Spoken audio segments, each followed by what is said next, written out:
Greetings and welcome back to Book of Shadows. In the last episode we got a bunch of wrong ends and found a bunch of name tags as well. And, well, Nana, Yoshiki and Mayu died in equal measure. So this time we're gonna see what happens if they don't die. So, let's step up. よし、こんなもんだな。ちょっときつくない？お腹苦しいよ。ずれてすっぽ抜けるよりはいいだろう。じゃあゆっくり下ろしてね。気をつけてください、まゆさん。手足の取っかかりになるようにロープに結び目をつけておいたので、登るとき多少は楽だと思います。 That's a nice idea, Nana. ありがとう、ナナちゃん。 And down we go. Place being exactly the same as with Yoshiki.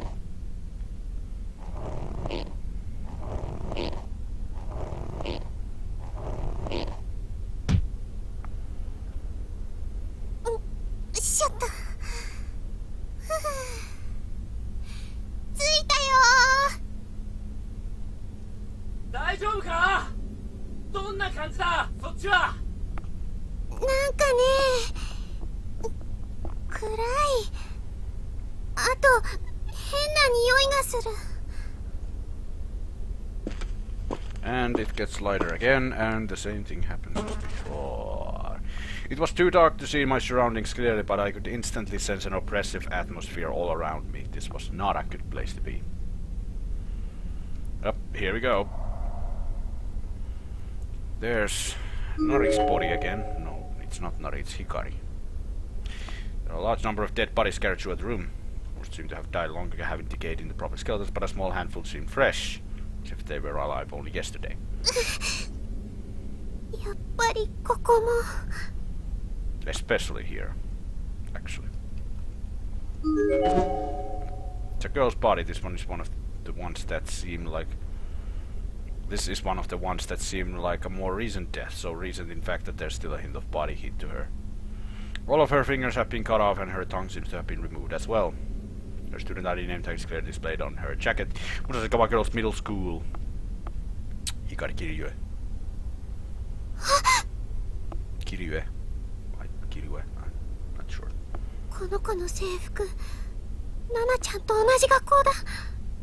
そういえば、更衣室で助けたとき、ひかりちゃんって呼んでた。このことは、ナナちゃんには言えないよね。 There's something on the ground next to Hikari's body reflecting what little light there is down here. 上から見えたのってこれかな? It's a small glass bottle filled to about 2/3 mark with a clear liquid. 何の瓶だろう? 水みたいのが入ってる。It actually is water. Having acquired the item we sought and not wanting to stay down in this hole even a moment longer than I had to, I gave a rope a triumphant tug. 拾ったよ、岸沼くん。いいぞ、鈴本。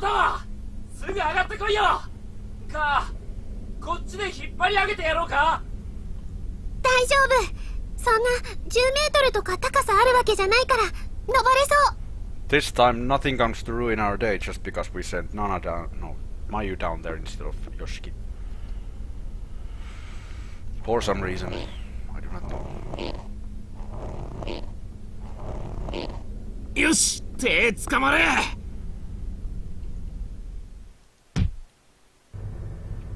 And we are up, safe and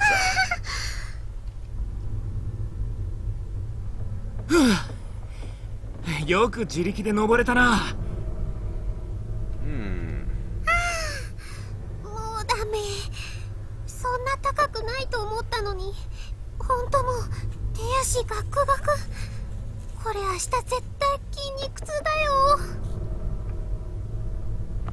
If there is a tomorrow for you, Nana. No, Nana. I keep calling Mayu Nana. You are Nana over there.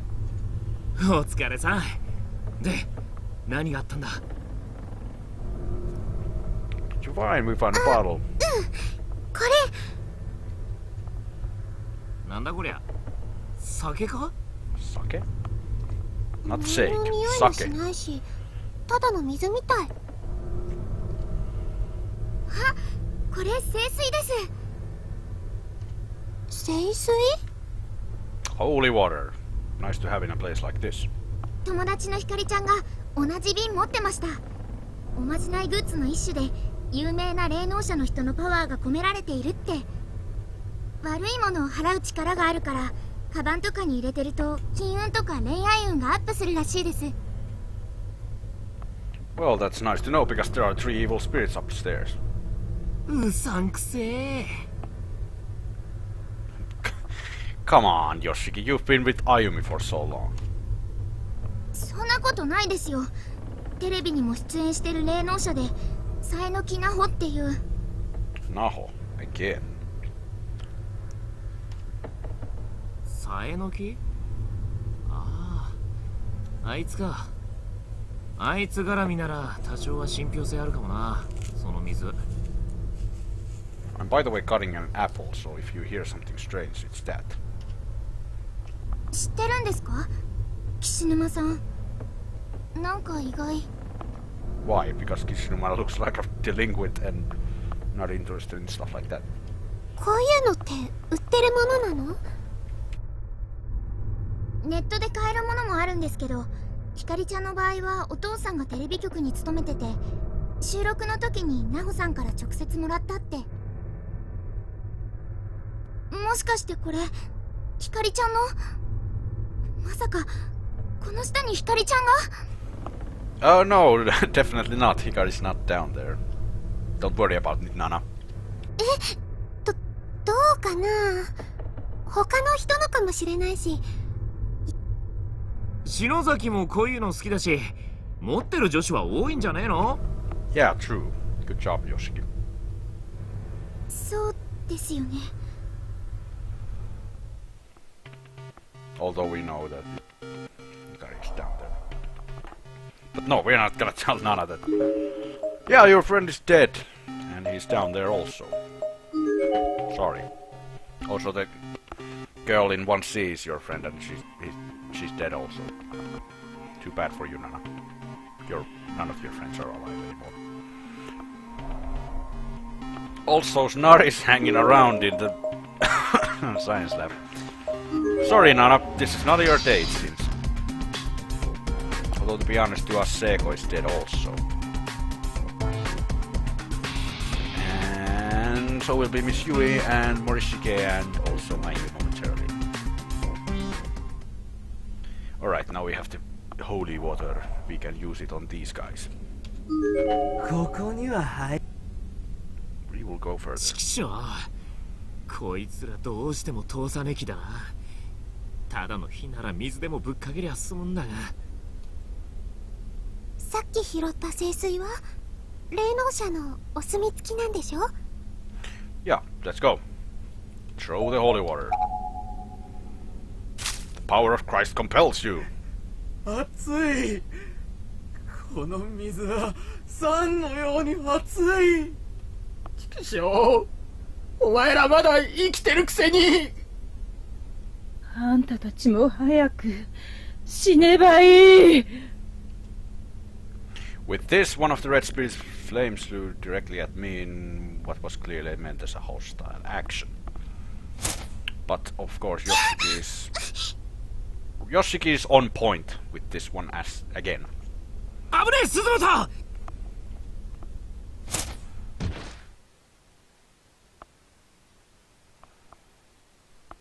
Kishinuma quickly leaped in front of me, hands out, taking the full brunt of the spirit's attack in my place. Then all 3 flames simply disappeared. 岸沼くん、岸沼さん。騒ぐなって。どうってことね。ちょっと手にやけどしただけだ。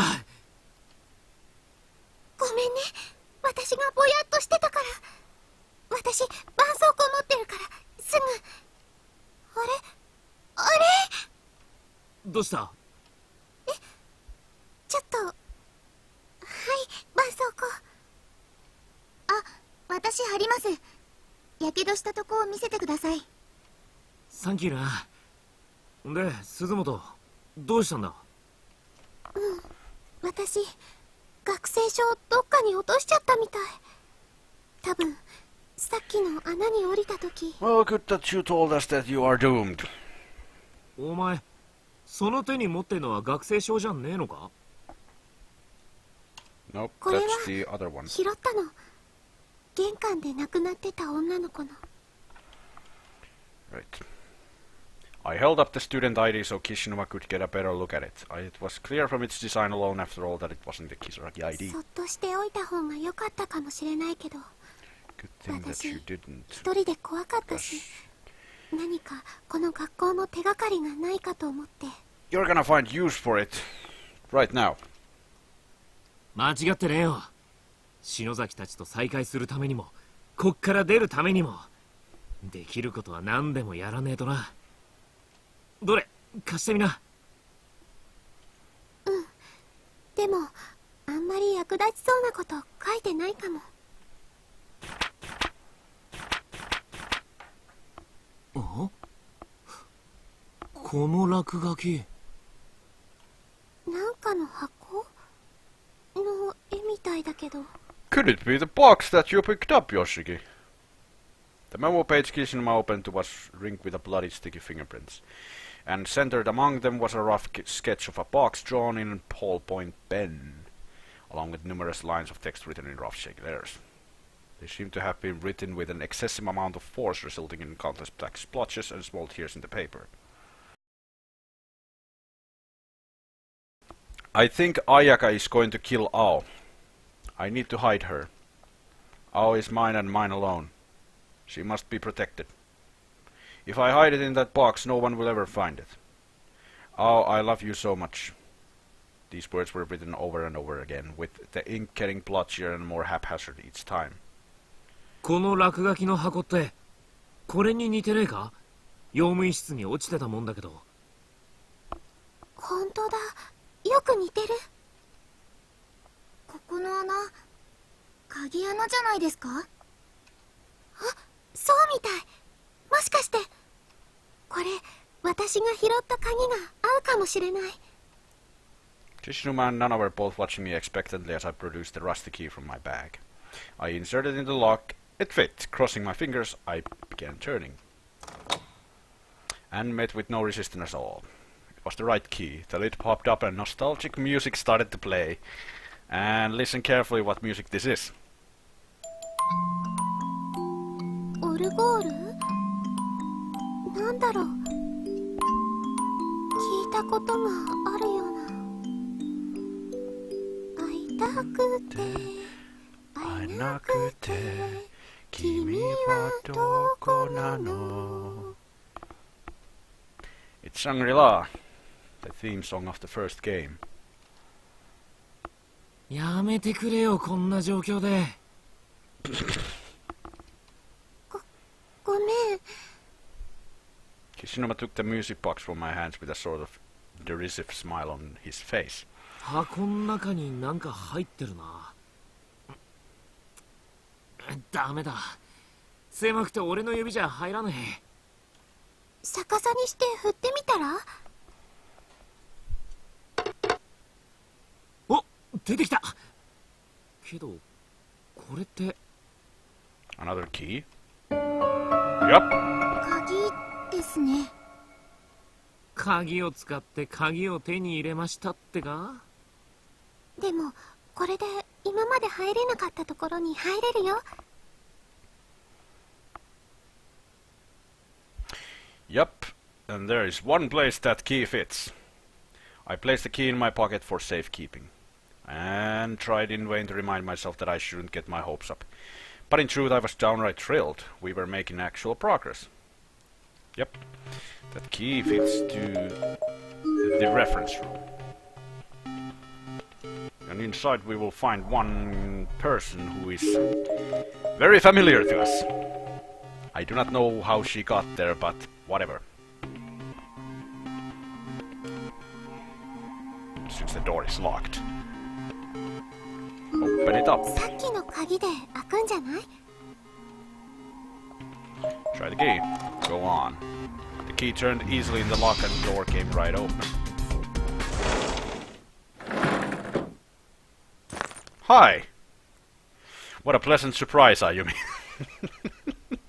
Just standing there like, ah, hi! Welcome to my secret lair. There was a dead body propped against the inside of it. As the door slid open, it spilled out into the hallway. Kishinuma completely ignored this, however, stepping over it and darting into the room as fast as his legs could carry him. Shinozaki! Within the pale darkness of the room, a figure stood in front of one of the shelves, completely engrossed in some ancient-looking tome. It was Shinozaki! Yep. The floor around her was piled high with book sheets seemingly read and discarded. Strange, coming from a bibliophile who usually wouldn't even crease a spine.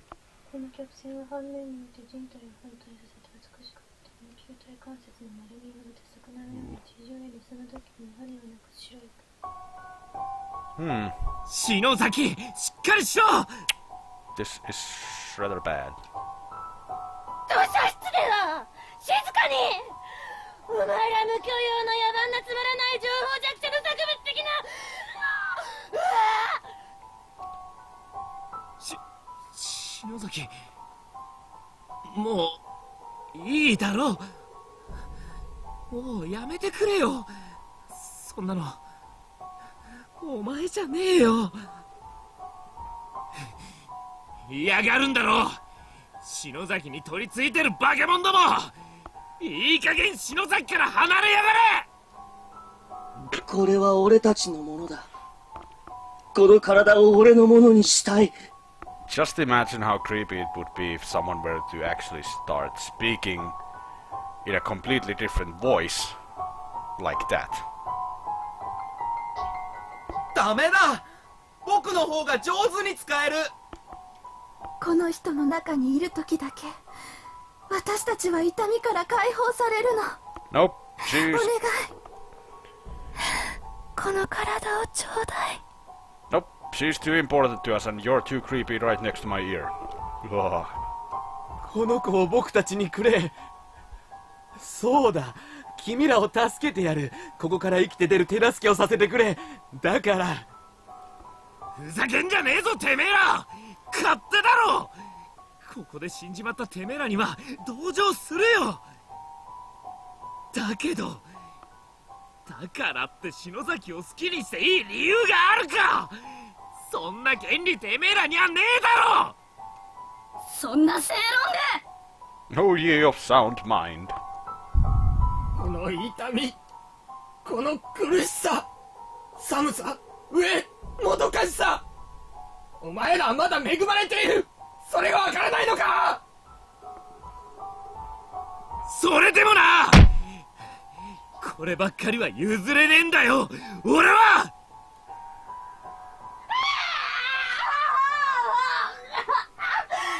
んだこの言いなり。息子、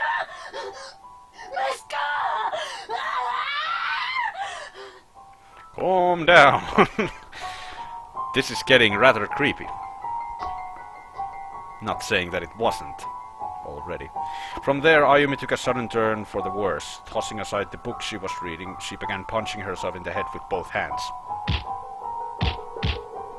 こは静かだったのに。この中にまたいろいろいたのか。金色のやつか。緑か。That's actually pretty funny. やめろ篠崎。篠崎さん。 But 黄色だった。 now it gets really creepy. Turn up your headphones, boys, because you are going to want to hear this. 篠崎。兄さん来てくれたのは遅いよ。私お腹が空いてもうずっとひなさんが私をここに閉じ込めて、それから私何も食べてなくて、何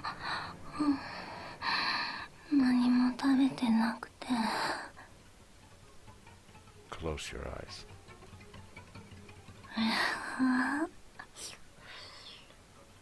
兄さん、さんって美味しそう。兄弟で変かな。私兄さんを殺して、お肉食べてみたい。やめろよ篠崎。兄貴ってお前。 Jesus, that's really uncomfortable to listen to. Right next to my ear. おかえりお兄ちゃん。なんだよミキ、また来てたのか。 A small flashback, and actually, Yoshiki has a little sister. Miki. 何それ、心優しい妹がわざわざご飯作りに来てあげたのに。お兄ちゃんちゃんと毎日食べてる？ Although Miki was also mentioned in the first game when Ayumi and Yoshiki returned back to Heavenly Host. ああ、まあその辺のコンビニとか学食とか。またそんなんじゃ栄養偏っちゃうじゃん。待ってて、今お夕飯作ってるから。やっぱりお兄ちゃんは私が面倒見ないとダメだね。学校楽しい？お兄ちゃんの友達持田さんとか篠崎さんってどんな人？大丈夫だよ、そのうちお父さんだってね、お兄ちゃん。や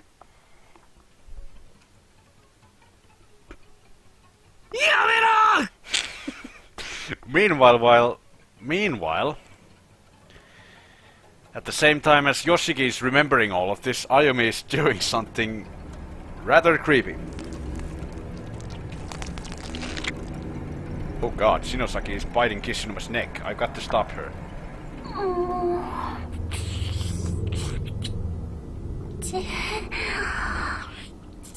しょっぱいしい。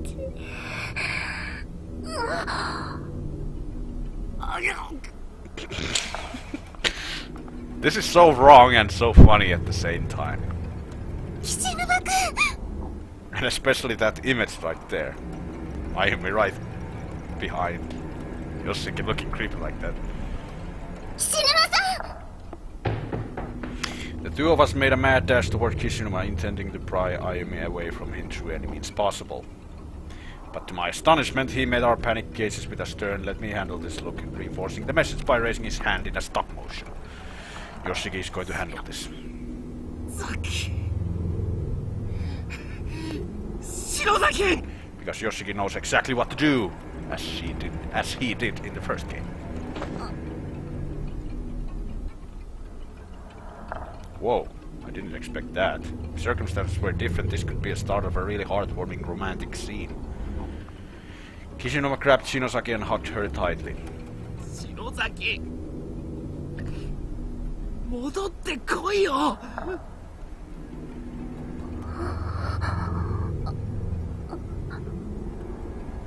お前は他の誰でもねえ、篠崎あゆみだ。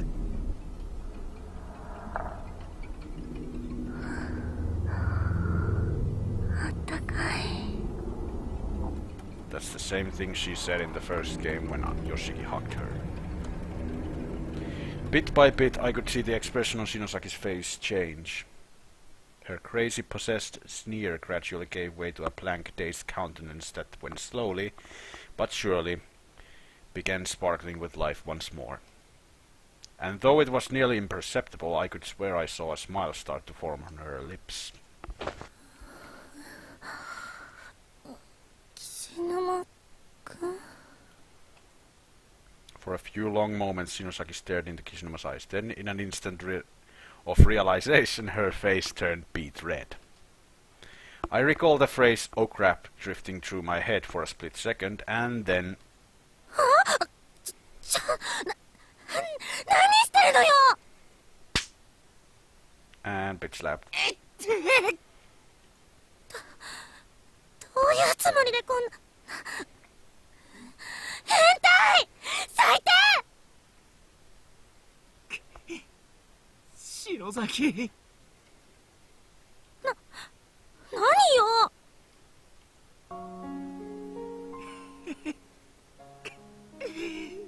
篠崎、心配させやがって。でもなんつうか嬉しいぜ。 Yep, we managed to save Shinosaki from this possession. Again. 篠崎さん、大丈夫ですか、岸沼さん。鈴本さん？なんでっていうか、ここって。おかえりなさいでいいのかな、篠崎さん。何？ Yeah, she of course has no idea what's going on. 話を聞いてもまだ信じられないけど、私この建物の良くない影響を受けていたみたいね。 And Shinosaki and Yoshiki are totally touching hands. シャレにならねえ暴走っぷりだったぜ。つうかお前、どうやってこの部屋入ったんだ？鍵閉まってただろう。 Yeah, that's a fine question. 覚えてない。でも建物自体の構造が変化するくらいだもの。この閉鎖空間では何が起きても不思議じゃないわ。 That's actually a fair answer. 普通なら起きないような可能性の低いことが常に起きてしまうような。そもそも超常現象っていうのはその可能性が狂っている状態のことで、それを予測したり調節するロジックが。よくわかんねえけど、そういう話はお前の姉ちゃんとしてくれよ。 Have you even met her? Ever? I don't think so. 簡単に言うと、何が起きるかわからないっていう話。 Yep. いい？目標はたった3つ。この学校がこうなった原因を調べて、この現象の中心となっている存在を特定すること。そしてその存在と接触し、ここから出る方法を探り出すこと。最後に出る方法が分かったら、それを確実に実行に移すこと。これだけよ。 That's pretty much it. なんだか篠崎さん、委員長って感じだよ。ああ、だけど篠崎、一番大事なこと忘れてねえか？一番大事な、みんなと無事に合流することがね。そうだったね。それがまず第一の目標よね。先生や持田君たちと会えさえすれば。だな。小笠原のダチも集まりゃ人数も増えるし、なんとかなりそうな気がしねえか？はい。But we all know that's not going to happen. 目標を達成するためには努力しなきゃね。私たちにできることは最初から変わらないし、多くない。 Yep. とにかく調べて、どんな小さな手がかりも見逃さないこと。そして何よりやけになったり諦めたりしないこと。もちろん私だって怖いけど。大丈夫、私たちがついてるよ。みんなで頑張ろう。 At this, Kishinuma stood up and began scanning his eyes over the nearby shelves. とりあえず手近なところからってことで、ここで手がかりでも探してみっか。資料室ってくらいだからよそより期待できるぜ。 Yep, there's also a body in here. It's a girl's body, seemingly a junior or senior high. It's mostly decomposed down to the skeleton at this point. There's a duffel bag on its side next to her with a tracksuit partially hanging out of it. And her student ID name tag is still clearly visible on her uniform. Momichikawa High School, Amano. Age 16. Cause of death, starved to death after being locked in reference room. And she was the one who possessed Ayumi just a few moments ago. Also, with that, we have every single name tag from this chapter. And we also have every single wrong, and so now we just need to get the truant, and we're good to go. Now let's check the shelves. Nothing on this shelf seems particularly relevant. Nothing on this shelf seems particularly relevant. There are numerous scrapbooks on this shelf, each containing various newspaper and newsletter clippings. One in particular stands out. It's an old-school tree-ringed binder filled with articles that are all over 30 years old. Jesus, I can't speak. 1973年天神小学校児童連続誘拐殺害事件。天神小学校ってこの学校だよね。 Indeed. その事件の記事どっかの教室にもあったな。 Dashing the hopes and prayers of their concerned parents, 3 of the kidnapped children return home tonight in body bags. Local police gave an official statement at around 4 yesterday afternoon. Yuki Kanno, 11, Ryu Yoshizawa, 8, and Tokiko Tsuchi, 7, previously reported missing, were found dead in a basement room beneath the school. The circumstances behind their murders are still under investigation, and a suspect with ties to the school's teaching staff is in questioning. First responders report a shocking, grisly murder scene and have expressed concerns at even allowing the families of the deceased to see their children. Significant mutilation is said to have occurred, and officials believe the sight of this may exasperate, I have never heard that word, the already delicate mental states of the bereaved. The sole survivor of this unspeakable crime is 7-year-old Sachiko Shinozaki, who remains in shock from the experience. Her testimony may prove invaluable towards closing this case and putting this horror behind us. However, so police are anxious to question her. Meanwhile, the other parents have already begun calling Heavenly Host staff's procedures into question in the wake of this tragedy. Members of the PTA have... There's a snippet from another page as well, which includes photographs of the 3 victims as well as the lone survivor. この子たち、私が見た子だ。俺たちも見たぜ。ここで殺されて、それでたたってやがんのか。ひどい事件だったんだね。私、最初見た時からあの子たちが怖くて悪い霊みたいに思ってたけど、この子たちも被害者なんだ。鈴本さん、同情心は危険よ。霊の中には生前の人格を失っているものもあるの。 Go check your Steam. 今のこいつらは生きている人間にとって味方じゃねえってことか。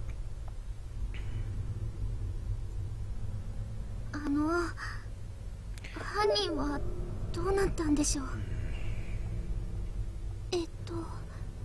あ、こっちのページに記事があるよ。Accused child murderer commits suicide. 32-year-old former teacher believed to have committed the now infamous adolescent kidnappings and murders was found dead early yesterday morning. After being deemed mentally unfit to take responsibility for his actions, he was placed in intensive psychiatric care but escaped 2 nights ago. The psychiatric ward commissioned a manhunt which culminated in the discovery of his hanged body in a room beneath Heavenly Host Elementary School, near the site of his shocking triple homicide. The cause of death was ruled as strangulation and is strongly believed to be self-inflicted. As this appears to be the show of remorse, previously thought beyond this mental capacity, his psychiatric ward has come under heavy fire since the discovery. 犯人も自殺かよ。救いがねえな。遺族にとっちゃ多少は気が晴れるかもしんねえけど。女の子が一人助かったのがせめてもだよ。でも変ね。こんな大きな事件なのに、その生き残った子の家族のコメントが一つもないわ。Yes, it is, and we all know what the reason for that is. どの記事を見ても、あるのは殺された子たちの遺族や同級生の保護者の談話ばっかり。プライバシー保護とかで書けなかったんじゃねえの？そうなのかな。マスコミって被害者も加害者も関係なく取材して書き立てるイメージなんだけど。 Dr. Tomokichi Fukurai's research records Mesmer's magnetism, correspondences with Anna Sprengel, Serafita, Malleus Maleficarum, Voynich manuscript. 心霊学者の記録に魔術結社の通信文、神秘小説の古典。小学校の備品とは思えないわ。貸し出し用の番号シールがないからこの学校の本じゃないよ。そうね、多分ここに迷い込んだ人たちの。本の持ち主の蔵書印が押してある。キビキって読むのかな。どれどれ。本当だ、この人も有名よ。さっき名前が出た佐榎奈穂さんの師匠と呼ばれてる作家の先生。響先生もここに。どうして。 A fine question. What do we do now? そういえば私たちがここに来てからどれくらい時間経ったんだろう。携帯の時計信用してもいいのかな。確かに空間が変化するってことは時間が変化してるとも考えられるから。俺の腹具合から判断すると晩飯済ませて早いやつなら布団に入ってる頃かもしんねえな。 That's a pretty cool way to put it. お腹空きました。できれば食べ物も探さなきゃね。その前にどこかでちょっと休憩しよう。 Where are you gonna find food in a place like this? Unless you're planning to eat the corpses. そうしてもらえると私も助かるかも。霊障っていうほどじゃないけど妙に体が疲れてるみたい。 I'll take a break then. Which they will do, actually.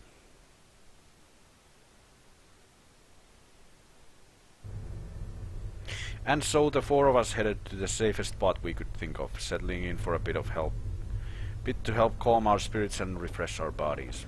Almost immediately both Kishinuma and Shinosaki sat down, closed their eyes and fell fast asleep. Understandable considering what they'd just experienced. 二人とも眠っちゃったみたいね。 Meanwhile, Nana and Mayu will have a small moment together. きっと疲れてるんですよ。岸沼さん、あゆみさんを助けるためにいろいろ頑張ってましたし。ナナちゃんも疲れたでしょ。はい。けどなんだか眠れなくて。ナリちゃんたちが今頃どうしてるのかって考えると今すぐ走り出したいくらいです。わかるよ。私もシゲ兄のことを考えるとすごく焦ってくるっていうか。今Oh, あれ sorry. ナナちゃん、その足。 I felt a chill in my stomach as soon as I saw them. They were the same bruise like Morkings. They were the same bruise like Morkings, okay, around Nana's slender thighs that I'd seen before. But they'd become much darker in color. What is wrong with me? Why can't I pronounce these words?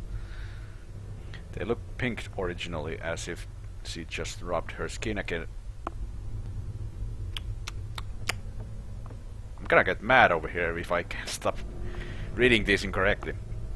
They looked pink originally, as if she just rubbed her skin up against something, but now they were a deep dark purple, the color of grapes.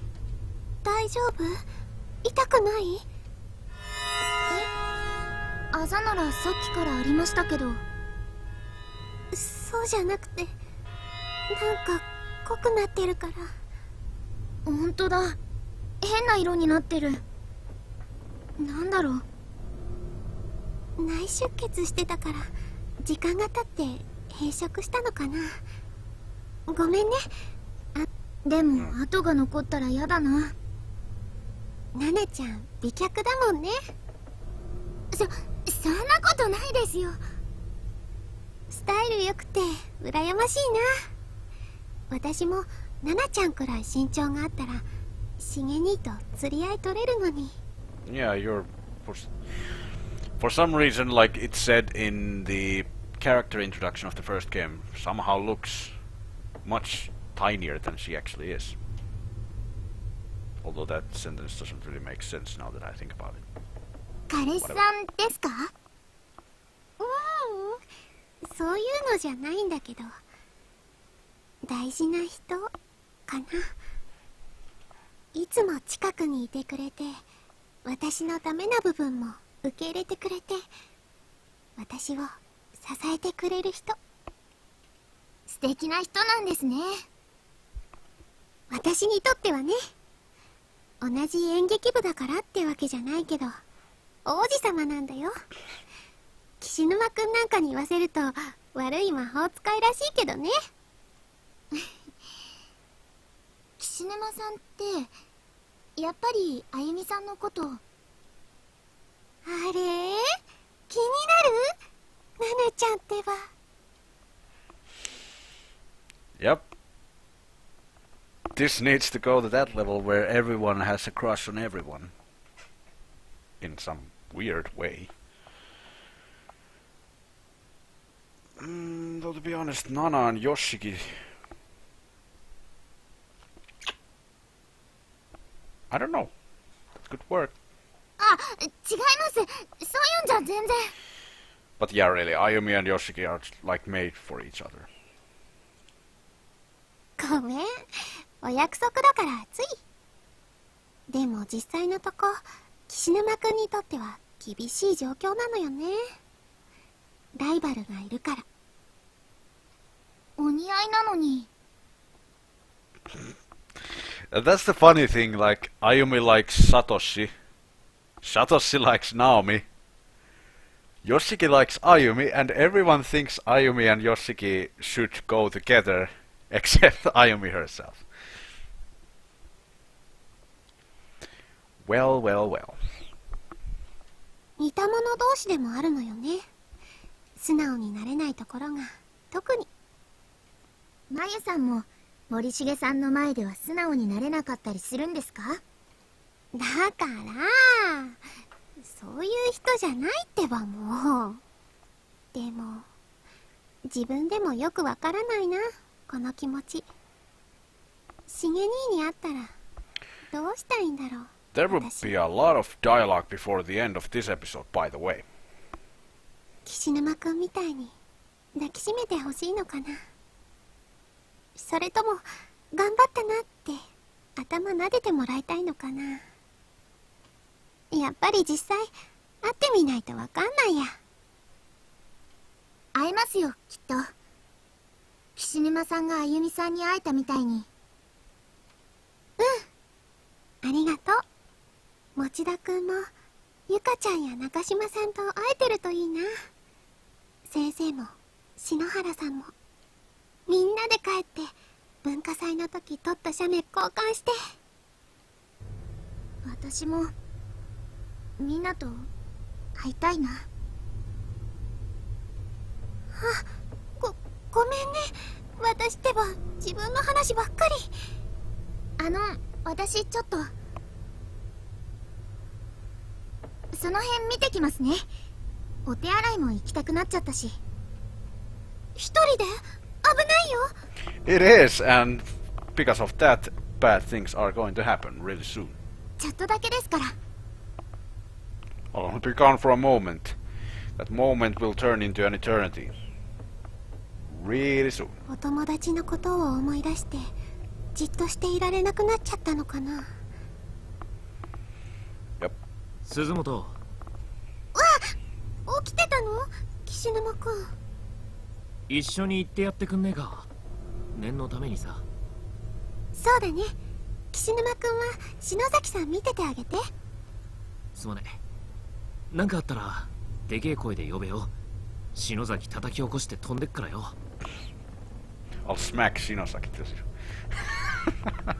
I just imagine like Mayu screaming in the distance, Yoshiki like takes Ayumi's collar and slapping her like, "Hey, wake up! We gotta go." 暗いから篠崎さんのろうそく一本借りるね。危ねえから小笠原見つけたらすぐ戻ってこいよ。We go to the bathroom first because that's where she supposedly went. Of course, that's not where she is. The bathroom felt empty. There was no indication of Nana's presence whatsoever. ナナちゃんと入れ違いになっちゃったのかな。 Nope, she went to the first floor for whatever reason.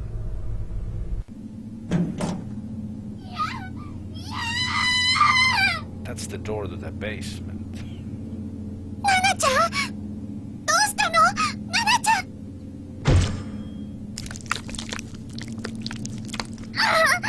Yup, this is going south, and this is not even a wrong end.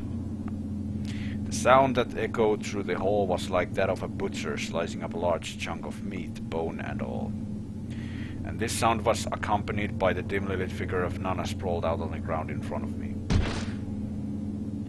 Or rather, part of Nana. Yeah, her legs are gone. Can I move this? Yeah, there you go. There's Nana. It was really just the top half of her body severed cleanly at the thigh. Her legs were completely gone.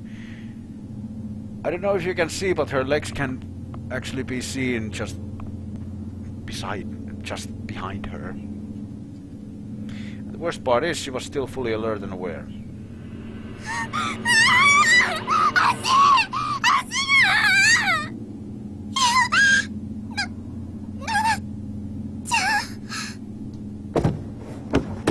This grisly sight was too much for me to handle. I became weak in the knees and fell backwards, landing on my butt. I couldn't move.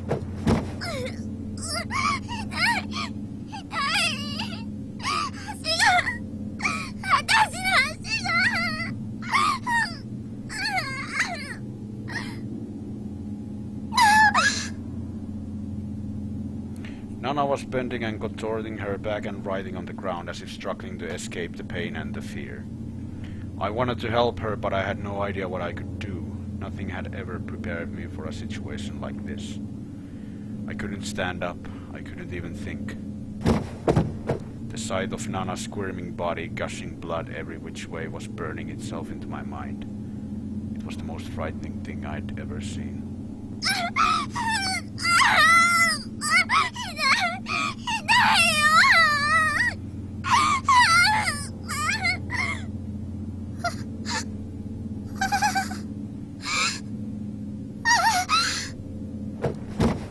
I could sense the presence of another person in the shadows just behind Nana's torso. Who was it? The darkness was all-encompassing past a certain point, giving only a vaguest notion of a human silhouette within an inky black void. 誰？あそこ、更衣室。違う。どこなの？あそこ。 That door should have led into the pool locker room, but the lighting, or lack of it, was completely wrong. There was also an indescribably foul odor wafting out from within, so powerful and revolting that I felt it could never leave my senses again. Yup, who else would it be? And whatever being was lurking in the shadows of that horrible room was getting closer to me step by step.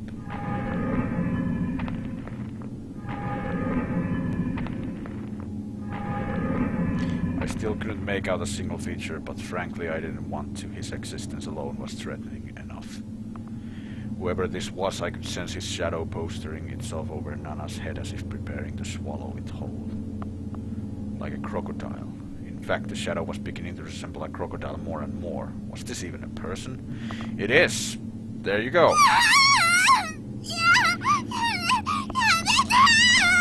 Of course, it's Mr. Man himself. The figure was now fully visible and was indeed a person, I think.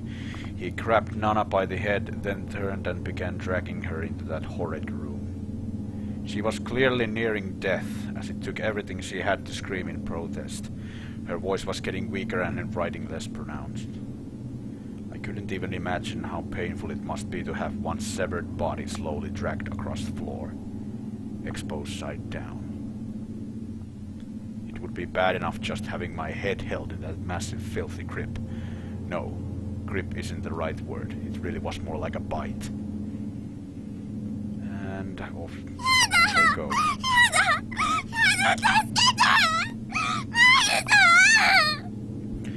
And this situation is really bad because, yeah, Nana is screaming for Mayu to help her, but really, what can Mayu do in a situation like this?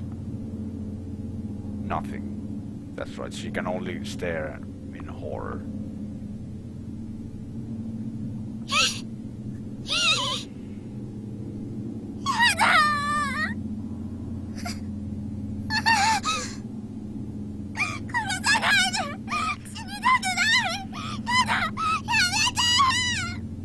These were the panicked primal screams of a person's last moments on Earth. It's a sound no one should ever have to hear, much less produce. And once you hear it, it's the kind of thing you'll be hearing again for the rest of your life. Nothing can ever wipe it from your memory. It stays with you.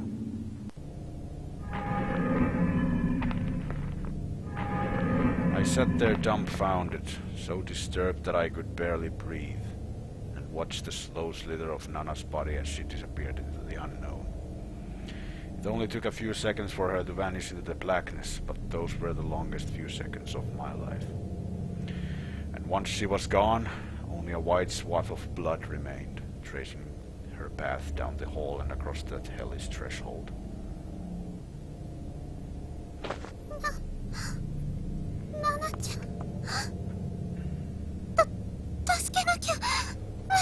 No, the school is not going to let you do that.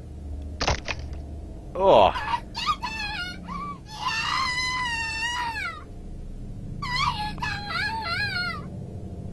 What's going on the right there? Whatever.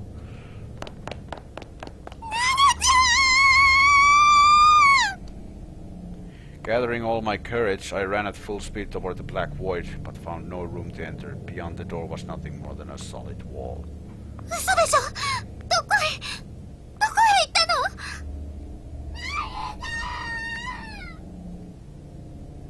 It was just as Shinosaki had said. Right before my eyes, a human being was pulled into a space that simply no longer existed. Pulled out of reality. And yet I could still hear her. And yeah, imagine that as well. You can hear your friend being dragged away, and most definitely going to be killed really soon. She's screaming for your help, and there is absolutely nothing you can do about it. That is true despair. That is the definition of fucked up. 怖くなった私は弾かれるようにしてその場を逃げ出した。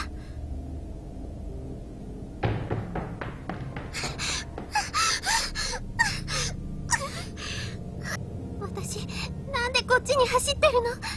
走る向きが逆でしょ。ナナちゃんは後ろにいるのに。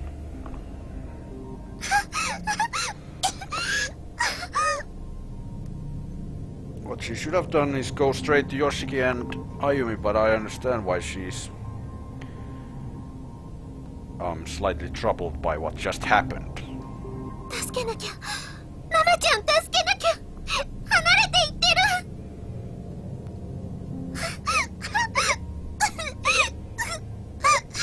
無理。私には無理。できない。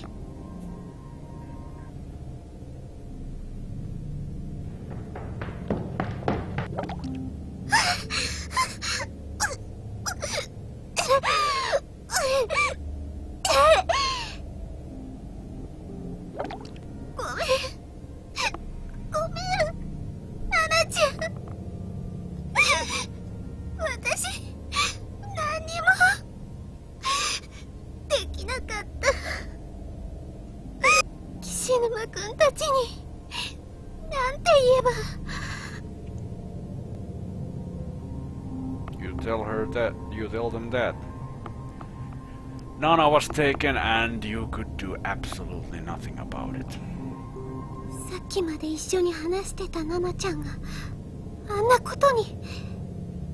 足があざの形に切れてしまって。 Yep, and since Mayu has those lines on her stomach, we all know how this is going to end. あざ？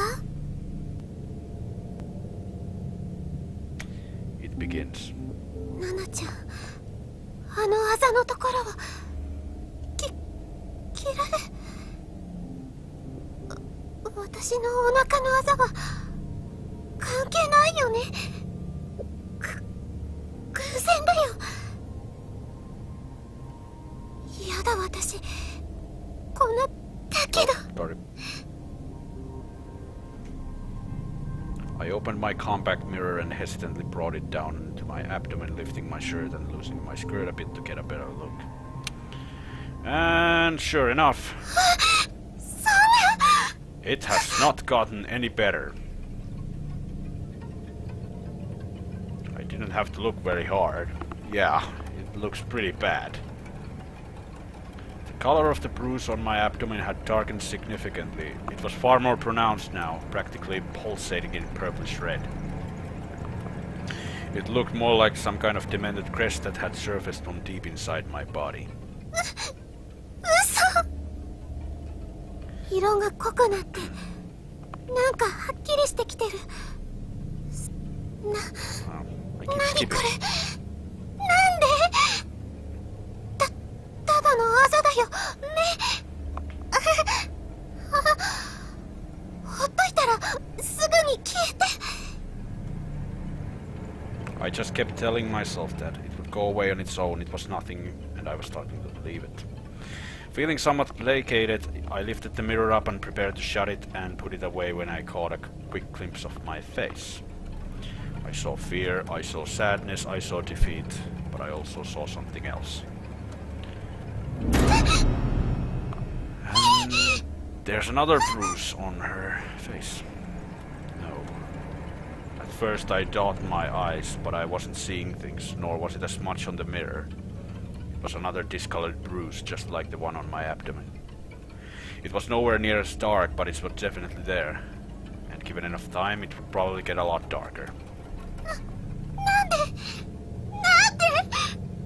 こんなのいつの間に。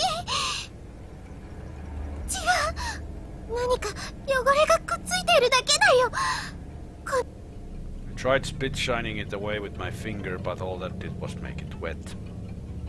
And each time I pressed down on it, the surrounding skin would turn white, creating greater contrast and making it stand out more. It wasn't going away. It wasn't going away. And if it just kept darkening, I might wind up like Nana. やだ。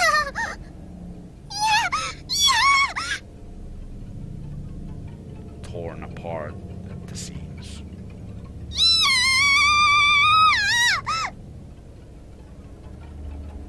鈴本、どうかしたのか。なんか声聞こえたから気になってよ。小笠原はまだ見つかんねえのか。心配ね。今からみんなで探し。鈴本さん？ダメ、しちゃダメ。 I took a step away from them despite myself. どうしたんだよ。お願い。来ないで。なんでもないから。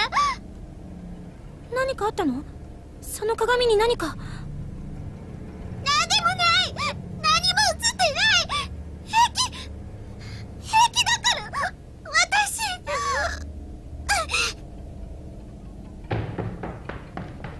No, I couldn't let them see me like that. I didn't want them to see that hideous bruise. おい、鈴本。鈴本さん。 And off she goes, of course. Where does she run to? Take a quick guess. どうしよう。どうしよう。また逃げてる。私。でもどこへ。 What goes around あざを消さなきゃ。これを消さないと。でないと私ナナちゃんみたいに。 Comes around. 早く消さないと。 We just made a big fucking loop. And now, since we are in the unholy hell of this place... Nana. God damn it!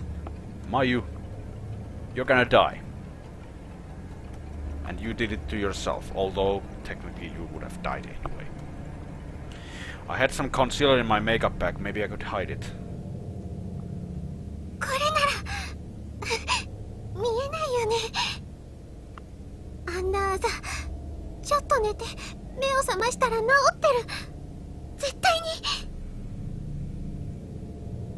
Yeah, I was getting all worked up over nothing. It was just a little mark on my face after all. Probably just a result of all the stress I'd been feeling. Once things calmed down, it would be away for sure. Go away for sure. You really think? And guess what this is? Welcome back. Yep, people missed us, and we are now in where we die, darkening at 65%. Screen is getting rather bad, and if we try to leave... あれ私ドア閉めたっけ。 It wouldn't open. Our fate is sealed. And it wasn't like it was locked, rather it felt almost as if someone was holding it close with superhuman strength. Nice! Suddenly I realized why. The door was wrapped multiple times over with thin black threads. How had I not noticed this a moment ago? Because they weren't there a moment ago. 何？髪の毛？人間の？ I looked at it a bit more closely and concluded without question that that's exactly what it was. And now, I felt an unpleasant heat radiating all along my back muscles across my entire spine. I was being watched. There was some sort of moist, lukewarm presence in the room with me, and slowly but surely I could sense it moving. 誰かいるの？私の後ろに。 Your worst nightmare. I was too scared to turn around. 保健室が。 Yup. It was a little girl wearing a red dress. Probably a first or a second grader.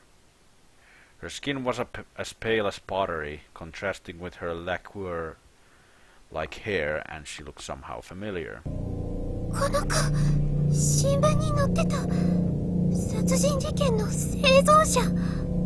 篠崎幸子。嘘でしょ。だってあれ30年以上も前の。保健室がまだ殺風景なの。そうだ、人体解剖標本が欲しい。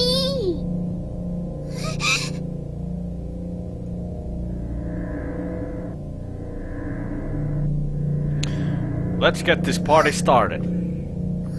お姉ちゃん、また遊べるね。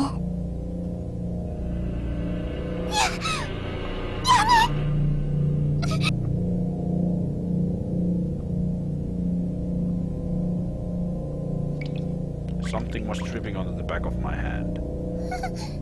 涙。 That's what I thought at first, anyway. If I'd started to cry, I wasn't aware, but considering what I was going through, I wouldn't have been surprising in any way.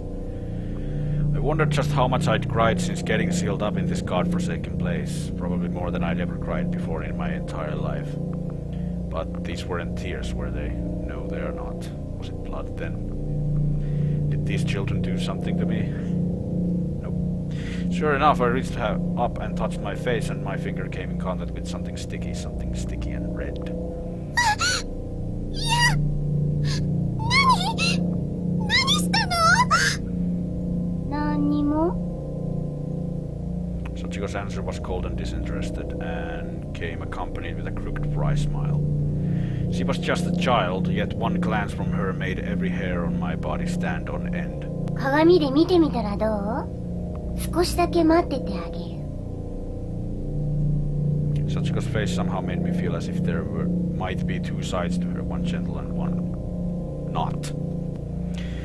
But regardless of which I was dealing with here, I wasn't about to go against her recommendation. I was legitimately curious myself. So I took out my compact, opened it, and...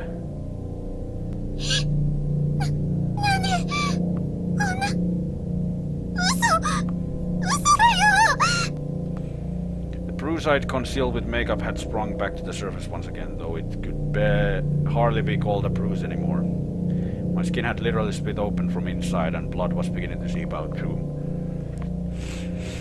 Pinkish fissure, bead by bead.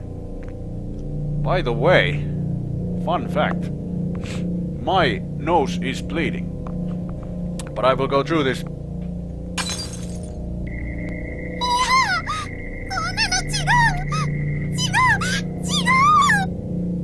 違わない、お前だよ。抗わなければ一瞬でいけたのにね。だけど残念。お前はそのお腹の亀裂の通りに散って死ぬのはもう決まっているんだよ。 It's kind of funny though that meanwhile, while Mayu is bleeding from her face, I'm bleeding from my nose. Nice. Now I'm really in the mood of the game. And this is going bad. The bruise along my stomach and abdomen had followed suit, splitting open and dripping dark red blood everywhere. At this point, I'd completely lost any ability to think or reason. I was a goner, and I knew it. 壁にぶつかって一瞬で死ぬよりももっと辛い。ゆっくりとした散り方で死になさい。And that's what's gonna happen next.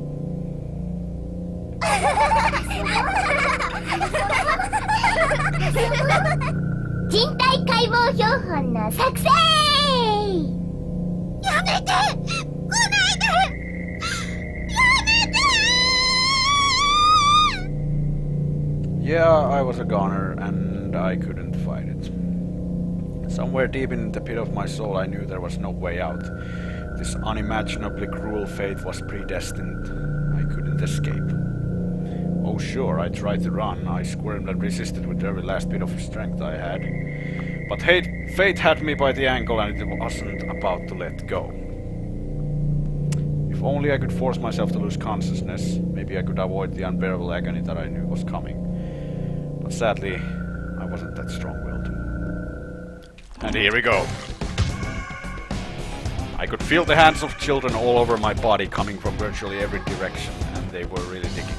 And Ryu, get your hands off her boobs.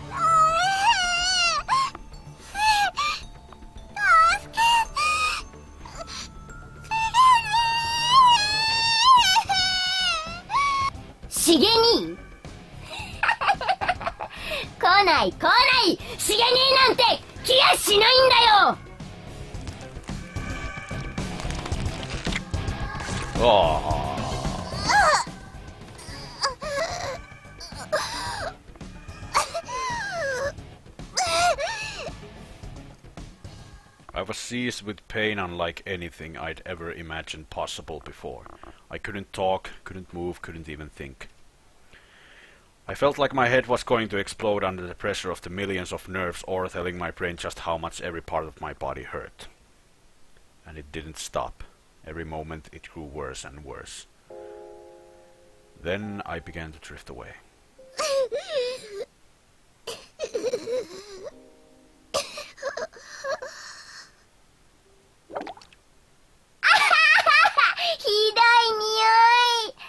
その辺の廊下にでも飾っておこうか、この標本。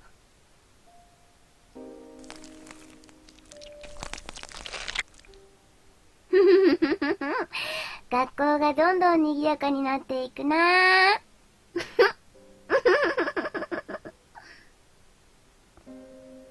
Like I said, the kindest character has to go in the worst possible way. Sachiko's voice sounded like it was far in the distance. It was then that I realized the agony I'd been feeling had changed. It was no longer pain, but chill. I didn't hurt anymore. I was just cold. So cold that I couldn't even feel my body. 寒い。ものすごく寒いよ。しげに。もう、指一本動かない。私が死んで、惨めな死体になっても、嫌いにならないでくれる。しげに。私ね、しげにのこと。My final wish is that she'd be the one to find my body. As long as it's not too revolting to look at anyway. I want him to think I'm pretty. I miss him. Chic. Bro. And to that depressing note we end Chapter 2, Demise. Yosei. Chapter 2 clear. Encounter chapter is now playable. Yuichi Nakamura and Yuka Nandri. Soulful testimonies unlocked in bonus menu. We shall save the system data, and in the next episode we are gonna jump into Encounter, which is going to be a little bit different than the last two chapters. But, until that time, thank you all so much for watching, I will see you in the next one!